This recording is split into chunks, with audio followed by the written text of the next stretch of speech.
I'm watching a video right now that is really based on two things. It's based on belonging and education.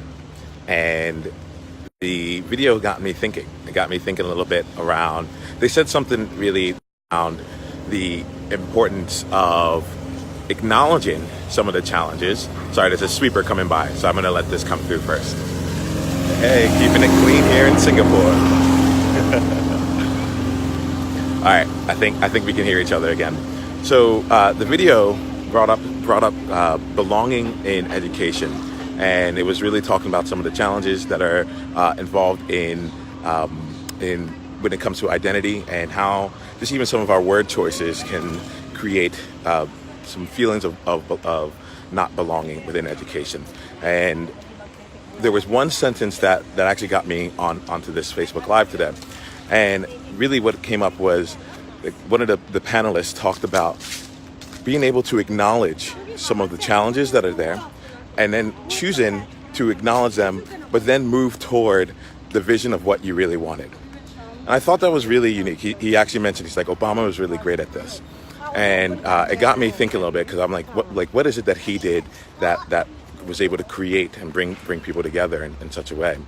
And so it just got me thinking a little bit around really the distinction around acknowledging and understanding. And where that's taken my mind is to a distinction really around problem solving versus possibility generating. I find that overall, we are a society that really values problem solving. We value what's the issue, why is it an issue, what's the solution to this problem, delivered on this solution. And that's what we do. We value that. We give it money, we give it time. And so we give it money, we give it time. A lot of people get promotions on it. It's just how we choose to operate.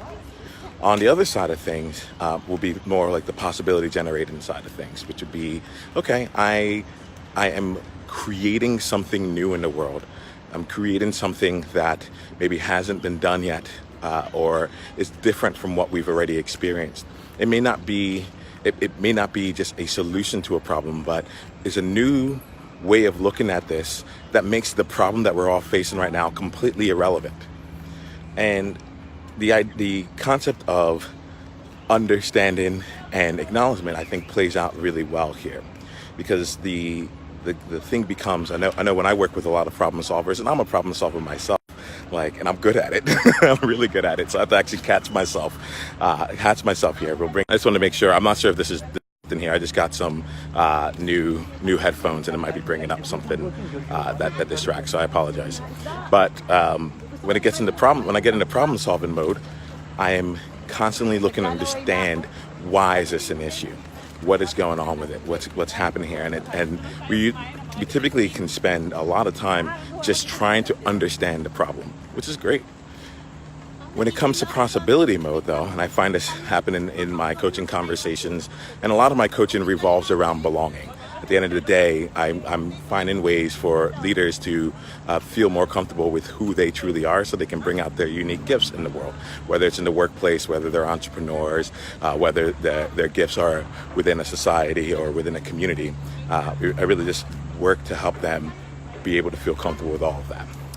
And when it gets down to it, there are a lot of times where we can spend an entire hour looking to understand. And even in our understanding, it hasn't changed all that much. Maybe it's because the problem itself, even with the solution, wouldn't get us to where we really wanted to go. Or what's more powerful in this particular case ends up being a possibility that's worth pursuing. A possibility such that it's like, we understand, yes, this is an issue, and we're continuing to move forward. I'm someone who loves to go deep, and so it is often very tempting to explore it further, to understand it more, so on and so forth. But I want to just bring this up here from a different perspective. What if we didn't need to understand? And what if we could just acknowledge and continue to move forward with that knowledge? I'm playing with this. We'll see where it all goes. We'll see how it continues to go forth. And then nothing that I'm saying is an absolute truth, nor is it like the one and only way of operating. Instead, I just want to make sure that in our conversations about how we can move forward, we have as many tools as possible within our toolkit. And from an inclusion standpoint, from a belonging standpoint, I want to be one of the people out there that that can openly share a different way of solving problems. My way of solving problems is to make them completely irrelevant. That's one of my favorite ways. And to do that, sometimes I choose to acknowledge something and continue to move on versus acknowledging and then choosing to understand it deeper and deeper. How about you? This is an emergent thought right now. This is something that over time will continue to codify and see itself out there. But in very real terms, this is my school. And I want to make sure that as these thoughts are coming out, you get a chance to hear it firsthand, and then we'll continue to evolve it together. All right, I'll talk to you soon. I'm really looking forward to your thoughts on this here. All right, take care.